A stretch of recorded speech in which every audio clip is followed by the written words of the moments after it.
Hi மக்களே, அனைவருக்கும் ஒரு இனிய வணக்கம். நான் நல்லா இருக்கேன். நீங்கள் நல்லா இருக்கீங்களா?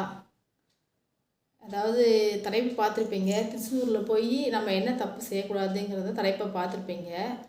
என்னன்னு பார்த்தீங்கன்னா, திருச்செந்தூருக்கு போனால் முதல்ல சண்டை போடக்கூடாதான். சரிங்களா? திருச்செந்தூரும் இல்லை, எந்த கோயிலுக்கு போனாலும் சண்டை போடாமல் போகிறது ரொம்ப நல்லது. ஆனால் இதில் இன்னொரு விஷயம் என்னென்னா, திருச்செந்தூருக்கு போகிறப்ப நம்ம எப்படி போகிறோம்? ஒரு டூரிஸ்ட் பஸ் ஏதோ பிடிச்சி ஜாலியாக ஆட்டம் போட்டு போவோம். அங்கே போய் என்ன செய்வோம்? சண்டை போட்டு ஆளுக்கு ஒரு பஸ்ஸில் திரும்பி வந்துடுவோம். அப்படி செஞ்சால் முருகன் கோயிலுக்கு போனதுக்கு உண்டான பலன் நமக்கு கிடைக்காது. அந்த நம்ம கடலுங்கிறது எல்லா ஆறும் நதியும் சங்கமாகிறது தான் கடல்.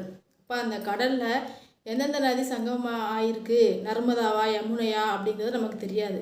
அதே மாதிரி தான் நம்ம சண்டை போட்டுட்டு நம்ம கோயிலுக்கு போனாலும் அங்கே போய் சங்கமம் ஆயிடணும், அதாவது சமாதானம் ஆயிடணும். இதுதான் திருச்செந்தூருக்கு போகிறப்ப சண்டை போடாமல் இருக்கணும் அப்படிங்கிறதுக்கான உதாரணமாக.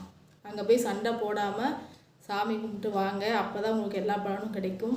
சரிங்களா? வரிசையில் நின்று நிறைய பேர் சண்டை போடுறாங்க. முருகனை பார்க்குறதுக்காண்டி சண்டை போட்டு அடித்து பிடிச்சி போகிறாங்க. முருகனை பார்க்க முடியாட்டாலும் பரவாயில்ல, கோபுரத்தை பார்த்து தரிசனம் பண்ணாலே போதும். சண்டை போடாதீங்க. கோயிலுக்கு போய் திருச்செந்தூர் முருகனுக்கு போய் சண்டை போட்டால் நமக்கு எந்த பலனும் கிடைக்காதான். எனக்கு தெரிஞ்ச விஷயத்தை உங்கள்கிட்ட நான் ஷேர் பண்ணிக்கிட்டேன். பிடிச்சிருந்தால் லைக் பண்ணுங்கள், சப்ஸ்கிரைப் பண்ணுங்கள், ஷேர் பண்ணுங்கள். அடுத்த வீடியோவில் சந்திக்கலாம்.